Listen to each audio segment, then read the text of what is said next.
আসসালামু আলাইকুম। আমি কাউসার ফ্রম কে সামিল ব্লগস। তো চলে আসলাম নতুন আরো একটি ভিডিও নিয়ে। আশা করি সকলে ভালো আছেন। তো আজকে আমাদের ভিডিওর বিষয়টি হচ্ছে আপনার এপ্রিল মাসে ভিসা পেতে দেরি হচ্ছে কেন? তো আজকে এই প্রশ্নটি আপনার সকলের সমাধান করার চেষ্টা করব। কেন ভিসা পেতে দেরি হচ্ছে ভারতীয় ভিসা? এবং আপনাদের অনেকেই আমাকে কোয়েশ্চেন করেছেন কমেন্টে যে ভাই আমার ডেলিভারি ডেট তো ছিল এপ্রিলের ৮ তারিখে। সেক্ষেত্রে আমি ভিসা পাচ্ছি না কেন? আমার তো ভিসার ডেট ওভার হয়ে গিয়েছে এবং আপনার প্রায় ১০ থেকে ১৫ দিন হয়ে গিয়েছে ডেলিভারি ডেট থেকেও। তারপরও আমার 2 স্টেপ ডান দেখাচ্ছে। এটি কেন দেখানো হচ্ছে? তো আজকে এই বিষয়গুলো আমি আলোচনা করব। আপনারা হয়তো কমেন্ট গুলোতে দেখতে পাচ্ছেন যে স্ক্রিনে আমার যে বেশিরভাগ মানুষেরই সেম একই ধরনের কোয়েশ্চেন ছিল। কেউ ১৮ তারিখ, কেউ ১৭ তারিখ, কেউ ১৪ তারিখ, কেউ ৮ তারিখ, ৭ তারিখের কথা বলছে এপ্রিল মাসে। কিন্তু তারপরও তারা ভিসা পাচ্ছে না। এবং তাদের ডেলিভারি ডেট কিন্তু শেষ হয়ে গিয়েছে এবং ডেলিভারি ডেট শেষ হয়ে ১০ দিন ২০ দিনও হয়ে গেছে। এখন পর্যন্ত কোনো মেসেজ আসছে না এবং অনলাইনে চেক করার ফলে দেখা যাচ্ছে যে মাত্র 2 স্টেপ ডান দেখাচ্ছে। তো এর সমাধান কি?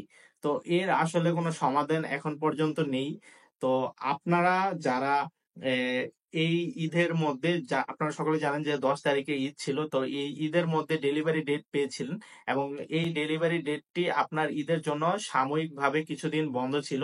তো আইব্যাক সেন্টার। তো সেই কারণেও আপনার দেরি হচ্ছে এবং প্রচুর পরিমাণে ভারতীয় অ্যাপ্লিকেশন হয়েছে।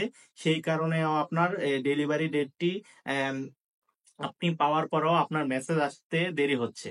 এছাড়াও আমরা বাংলাদেশ থেকে এখন অনেকেই ভারতে যেতে চাচ্ছি। বিশেষ করে ভারতে আইপিএল খেলা হচ্ছে। তো খেলার উদ্দেশ্যেও অনেকে যেতে চাচ্ছি। তো এই পরিমাণ প্রচুর পরিমাণে খেলার জন্য হোক বা মেডিকেলে চিকিৎসার জন্য হোক বেশি পরিমাণে আপনার আবেদন করার ফলে আপনার এই সমস্যাটি হচ্ছে।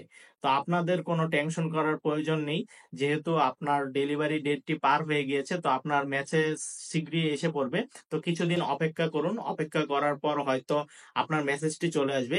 এছাড়াও আপনি যদি অনলাইনে চেক করে দেখতে পারেন যে আপনার 3 স্টেপ ডান হয়ে গিয়েছে, সেক্ষেত্রে আপনি অনলাইনে চেক করার পর 3 স্টেপ ডান হলে আপনি সরাসরি আইব্যাক সেন্টারে চলে যাবেন। সেখানে গিয়ে আপনি আপনার পাসপোর্টটি কালেক্ট করতে পারবেন। এছাড়াও আরেকটি আপনার ওয়ে রয়েছে, সেটি হচ্ছে শুধু মেডিকেল ভিসার ক্ষেত্রে যে আপনি যদি ডেলিভারি ডেট ওভার হয়ে যাওয়ার পরও আপনার কোনো মেসেজ না আসে বা আপনার যদি জরুরি ভিত্তিতে আপনার ভিসার প্রয়োজন হয়, সেক্ষেত্রে আপনি ইন্ডিয়ান ওয়েবসাইটের আইবেক সেন্টারের যে ওয়েবসাইট রয়েছে সেই ওয়েবসাইটে সেন্টারে আপনার কিছু মেল দেওয়া আছে। সেই মেলের মধ্যে আপনি সকল ডকুমেন্টস গুলো একসাথে একত্রে করে আপনি সাবমিট করে দিবেন। তো সাবমিট করলে আপনি যদি ইন্ডিয়ান হাই কমিশনের কাছে যদি আপনি মেলগুলো পাঠাতে পারেন এবং তারা যদি আপনার লাকিলি সেগুলো দেখে তাহলে আপনার ভিসাটি তাড়াতাড়ি দিয়ে দিতে পারে। তো এটি ছিল আপনার সম্পূর্ণ বিষয়। তো আপনারা হতাশ হবেন না, আপনারা অপেক্ষা করুন। তো আপনারা ডেলিভারি ডেট পার হয়ে যাওয়ার পরও কিছুদিন পরেই আপনাদের মেসেজটি চলে আসবে। তো সেটি এখন সাময়িক কিছু বেশি অ্যাপ্লিকেশনের জন্য আপনার এই অবস্থাটি হয়েছে। তো আশা করি এগুলো শীঘ্রই আপনার ঠিক হয়ে যাবে। তো আজকের ভিডিওটি এতটুকুই। যদি ভিডিওটি ভালো লেগে থাকে তাহলে অবশ্যই চ্যানেলটিকে সাবস্ক্রাইব করে দিবেন এবং আমার ফেসবুক পেজটি রয়েছে কে এস সামিল ব্লগস। আপনাদের যদি কোনো কোয়েশ্চেন থাকে তাহলে সেখানে আপনারা আমার পেজটিকে ফলো দিয়ে আপনারা আমাকে মেসেজে যোগাযোগ করতে পারেন। ধন্যবাদ সবাইকে। ভালো থাকবেন, সুস্থ থাকবেন। আসসালামু আলাইকুম।